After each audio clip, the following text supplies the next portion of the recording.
জীবনের প্রথম জাতীয় নির্বাচনে ভোট দিলাম। ভোট দেওয়ার পর শরীরে একটা ভিআইপি ভাব আসছে। আশা করা যায় রাস্তা দিয়ে হেঁটে গেলে গাছপালাও আমাকে স্যালুট দিবে। ভাই ভালো আছেন? এই ইয়ো ম্যান, গরিবপুর নিচ। ভাই মানে কিছুই তো বুঝলাম না। এটা কি দেখছো? একজন সুনাগরিক এবং তার প্রমাণ। আমি মাত্র ভোট দিয়ে আসলাম। একজন সুনাগরিককে কিভাবে সম্মান করতে হয় সেটা তো তুমি এখনো শিখো নাই। তোমার ভিতরে কোনো আদব কায়দা নাই। আর তুমি আদব কায়দা কিভাবে শিখবা? তোমার তো 18ই হয় নাই, ভোট দেওয়ার যোগ্যতা অর্জন করো নাই। কি বলেন ভাই? আমিও তো মাত্র ভোট দিয়ে আসলাম। ও ম্যান,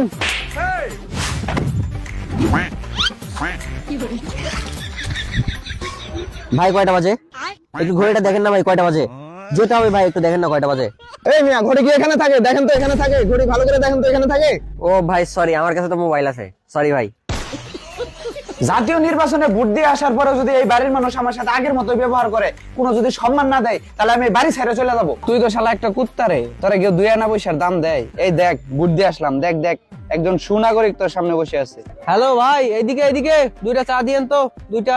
দেশের 2জন রেজিস্টার্ড নাগরিক আপনাকে চায়ের অর্ডার দিছে, সম্মানটা বজায় রাখবেন আর সুনাগরিকের মতো চাটা দিবেন। এই, তুমি চেনো আমি কে? তুমি কার সামনে দাঁড়িয়ে আছো তুমি জানো? এই মাত্র দেশের সরকার নির্বাচন করে আসলাম, অথচ কোনো সম্মানই দিতেছ না।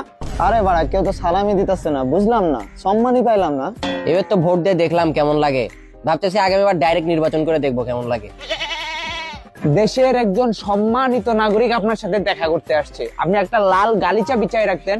লাল গালিচা না বিছায় রাখলেও দাঁড়ায় অন্তত একটা স্যালুট দিতেন। কি আজব! এবার মনে হয় আমার বিয়েটা হয়ে যাবে কনফার্ম। আঙ্কেল, তো ভোট দিয়ে আসলাম, তো ওই যে দাগ দিয়ে দিচ্ছে, এই দাগটা কেমনে তুলবো?